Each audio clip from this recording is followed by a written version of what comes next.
by poor people protecting the interests of people wealthier and better off than them. Hi, so please watch this video because it's very important what he's talking about. Other than that, I do want to talk about like my experience traveling from Tennessee to Michigan and the people that I've come across, and like it really shifted the way that I view the United States, and it makes me think that I really do want to just travel the country and just meet people from different cities and like just talk to them genuinely, because honestly, we are not listening to each other. We are not listening to each other's lived experiences. And especially white people won't listen to black people and indigenous people and people of color's lived experiences. Um, that's just what it is. That's just how it is. And it's mainly because they feel like their lived experiences and their pain and suffering under the same oppressive regime and all that stuff is never represented in the way that we argue about this. And honestly, you are so right. They are. It's stupid that they do this, but it is the idea of basically like, how can you empathize with something that you have never experienced yourself? So in my eyes, I feel like the only way to get white people who literally are just surviving just like us to see their privilege and also fight for the same things is to literally listen to their lived experiences, because their families have gone through a lot of shit too. It's just that it wasn't as much shit as the stuff that we went through. And I think that's the only way we can get them to understand and relate to our stories and our lives and our lived experiences. And I honestly genuinely think that a lot of them just don't realize the full extent of their thought processes, because it's just what they've been told. And we're always just like angry at each other for no reason, even though we are literally suffering under the same regime. Like the same oppressive ideology, the same everything. These people are legitimately, they know how this country works, even if they're not aware of themselves thinking that way or not. They know that if they oppress someone else or they take advantage of someone else or something else, they will be hired and towards the rich people so they can be rich too, which now they don't understand that that is next to impossible, because of how this country works and how capitalism works. All they know is literally what they've been taught generation to generation, and they don't realize that it stems from very racist and oppressive ideology.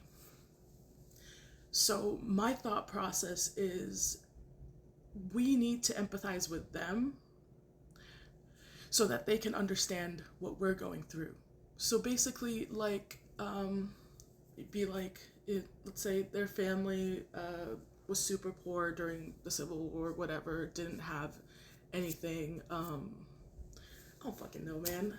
It's like I honestly get too angry thinking about in that thought process, because it's just because like there are genuinely people that they're very genuine, they're very kind, they're very generous, and they're poor just like us, and they're going through the same things, but they don't realize that they are also being oppressed in this system. And it's mainly because they're comfortable enough to be able to not really see it or be angry enough about it. And they have the same realization of like, this is fucked up, this everything that this country's going to hell, whatever, but they don't realize why, and they don't understand why, and they're not learning why. And they never ask why. All they do is just hear someone else say something and they're like, yeah, that's exactly it, that's what I'm talking about. But in reality, like, this country is going to shit because there's no culture. In my eyes, culture is community, compassion, and empathy. Those are the three things that make a culture. And I'm pretty sure anthropology, social anthropology, also agrees with that. I haven't looked it up. But in my eyes, is what I've seen consistently throughout other cultures, like Egyptian culture, Hispanic culture, indigenous culture. That sense of community is the only thing that separates us from them. That is what makes us more human and humane than them. And it's mainly because of the ideology that they succumbed to when they came to the US and started oppressing other people, just for them to survive too. Because at the beginning they were all poor, really, and you know, trying to survive and stuff like that. But then at a certain point, the government went against them, and that's when what's it called? You know, when they took away money from farms, basically not the government doesn't fund farms the way that they did at the beginning. And literally, like, in my eyes, the real rebels of the South are the farmers who went berserk at the fucking government and the people that were oppressing them from being able to survive as farmers. And that's something that I learned when I was in high school. I'm not even sure about the full story, but there was a certain point at the beginning of the United States where the government decided, I think it was during the Industrial Revolution, where the government decided to not fund farming practices anymore, or agricultural practices, to the point that farmers went completely broke and couldn't live and all that stuff. And it's honestly like, in my eyes, they have been just oppressed and don't realize it. They don't realize that oppression breeds oppression, and that's what they did. And I think they did this out of survival, and I think that's what a lot of white people decided to do once they were not oppressed by the British people who were richer and all that stuff. What I mean by that is like the Italians, the Italians, the Scottish, the Irish, the German, when they came to the United States at the beginning, they were not perceived, and Jewish people were not perceived as white. What white was the British. And so they were beneath them and oppressed beneath the British. But at a certain point, after like what was it?